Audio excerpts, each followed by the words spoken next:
planet Earth.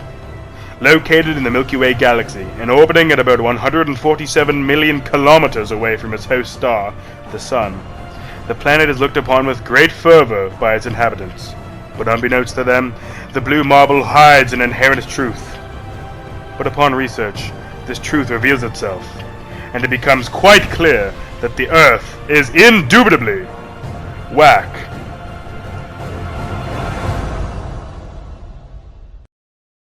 Wait! Sorry, before I get started, I should let you know that I wholeheartedly believe that Earth does not suck. The point of this video is actually just to point out that it has some flaws, and it's not as great as everyone thinks it is.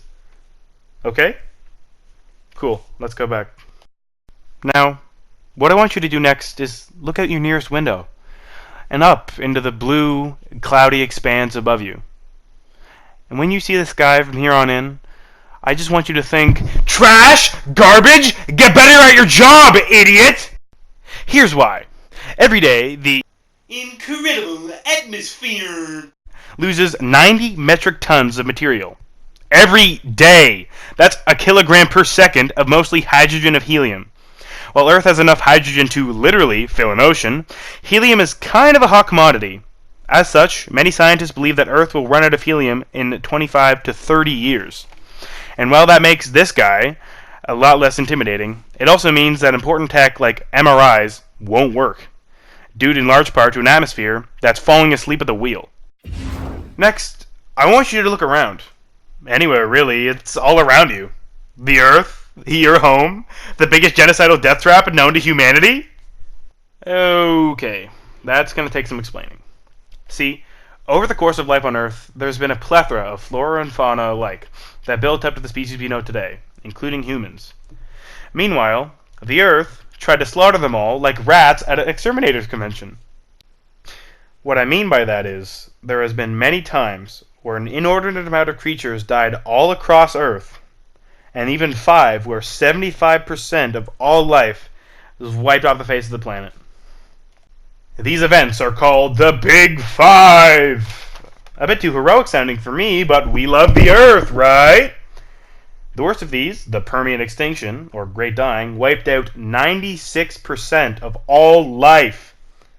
Now, that might be a bad test score for Ben, but to the rest of us, that's wild! And it was all caused by earthly events, like natural disasters, volcanic eruptions, which of course were combined with our incompetent atmosphere. And whoosh, Mother Earth is the most beloved mass murderer since Jack the Ripper. So, are we on the chopping block next? Yeah, probably. So take a good look around at all your friends before Earth gets bored and decides to give the Big Five another member.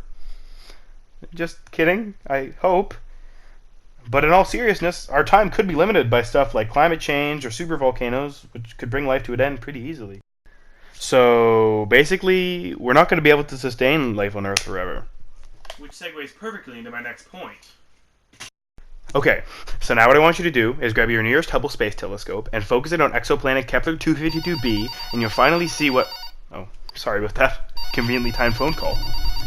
Hello? What do you mean no one could ever possibly do that? Well, it ruins my whole video! Oh my god. Okay. So I guess now what I want you to do is look up at this stock picture of space that I found somewhere and really grasp in your mind that space is infinite. That means there's bound to be countless number of planets that are similar or superior to Earth. Like Kepler 252b, which is not only similar to Earth, but according to NASA is 1.6 times bigger too. For all you kids out there, it's like upgrading to the AirPod Pros. Slightly better, but functionally the same, and no one cares. Now we're swiftly running away from that analogy.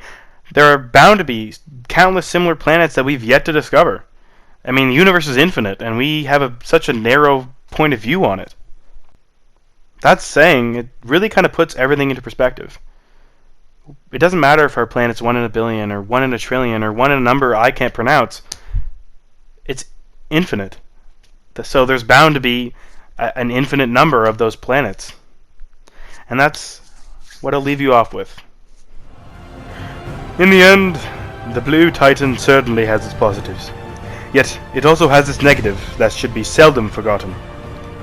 And remember, the Earth is Wack.